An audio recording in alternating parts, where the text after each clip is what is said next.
Assalamualaikum warahmatullahi wabarakatuh. Saya Novan Rasya Torik dengan NIM 10202400-283 dari kelas S4809 ingin menginterview teman saya yaitu Dengan saya yang diinterview eh Radin Fatir Paunrioda Erlangga Fandi dengan NIM 102022430058 dari kelas SI4809.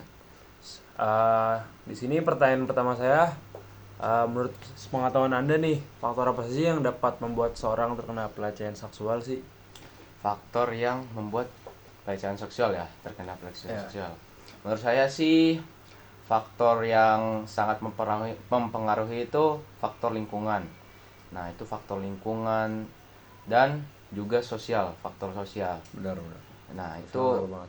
memang kalau dari kecil sudah lingkungannya seperti sering dilecehkan ataupun ya terkena kekerasan seksual, ya korban pun akan merasa trauma sih. Benar. Terus pertanyaan kedua di sini, jika seandainya nih Anda menjadi salah satu korban kekerasan seksual di lingkungan kampus, bantuan yang pertama kali Anda perlukan tuh apa kira-kira? Bantuan pertama kali yang saya butuhkan Ya. ketika saya mau Terkena terkena seksual. pelecehan seksual. Oke, bantuan yang pertama kali saya butuhkan itu yang paling penting, saya butuh waktu untuk eh, berbicara atau eh, seperti dukungan psikologis dari baik keluarga saya, teman-teman kampus saya, yang saya percaya. Ya, paling itu sih bantuan pertama yang saya butuh. Karena dari orang terdekat dulu Ya, ya. betul sekali. Terus pertanyaan ketiga, trauma apa aja yang Anda alami setelah kejadian tersebut? Yang saya sebenarnya belum mengalami. Oke. Jadi ini seandainya, seandainya. Trauma misalnya yang ketika saya alami Ya. pelecehan seksual, mungkin trauma seperti rasa kecemasan, anxiety atau rasa takut kayak bergaul dengan orang yang mencurigakan gitu, kayak kurang inilah, Percaya orang.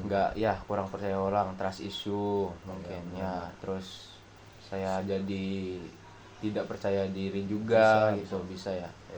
Bahkan saya bisa paling depresi sih paling parah. Terus kalau misalkan Anda pernah mengalami, kira-kira Anda mencoba melaporkannya nggak kira-kira? Melaporkannya sih, kalau melaporkan sih belum, soalnya saya pasti kalau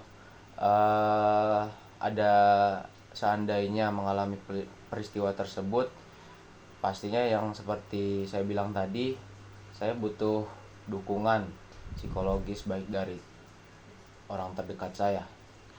Jadi untuk melaporkan petugasnya saya belum lah. Terus pertanyaan berikutnya, apakah misalkan Anda terkena pelecehan tersebut, apakah Anda merasa nyaman untuk berbicara dengan teman atau keluarga tentang kejadian ini?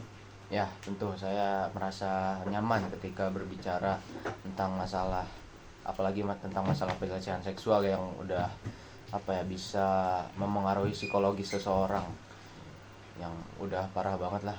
Itu Dengan orang yang dekat ya. Iya, tentunya. Menurut Anda nih, apakah sistem pelaporan kode etik yang sekarang sudah berjalan dengan efisien?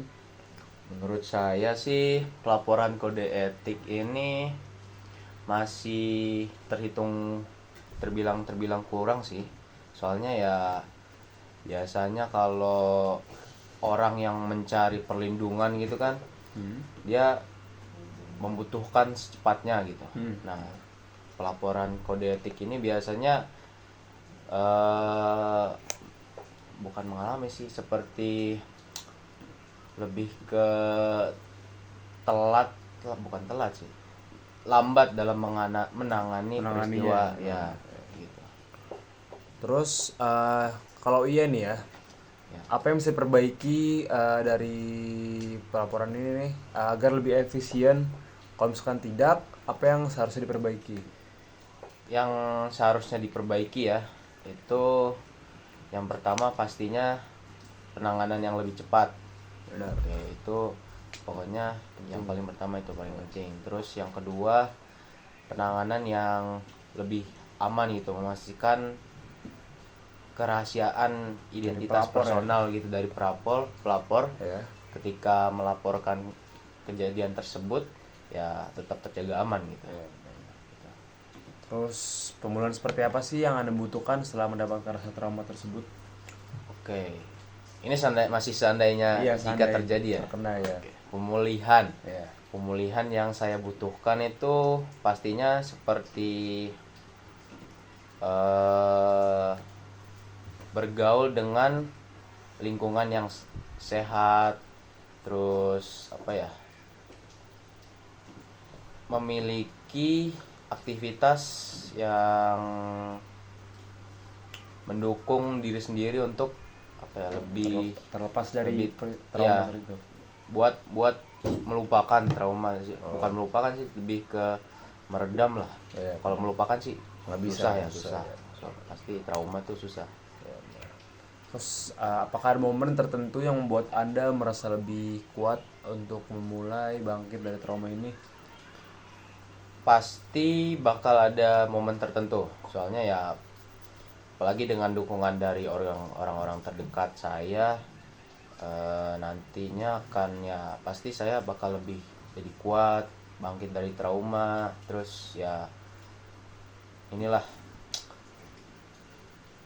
mengurangi rasa apa ya, rasa trauma lah misalnya.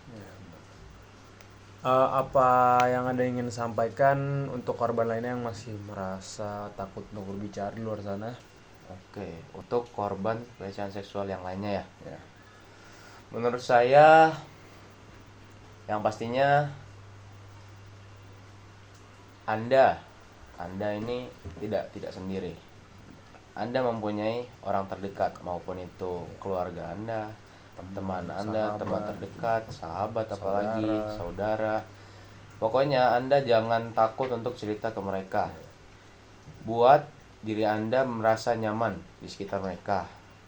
Jadi jangan dipendam, jangan Jadi ngebebanin diri iya sendiri.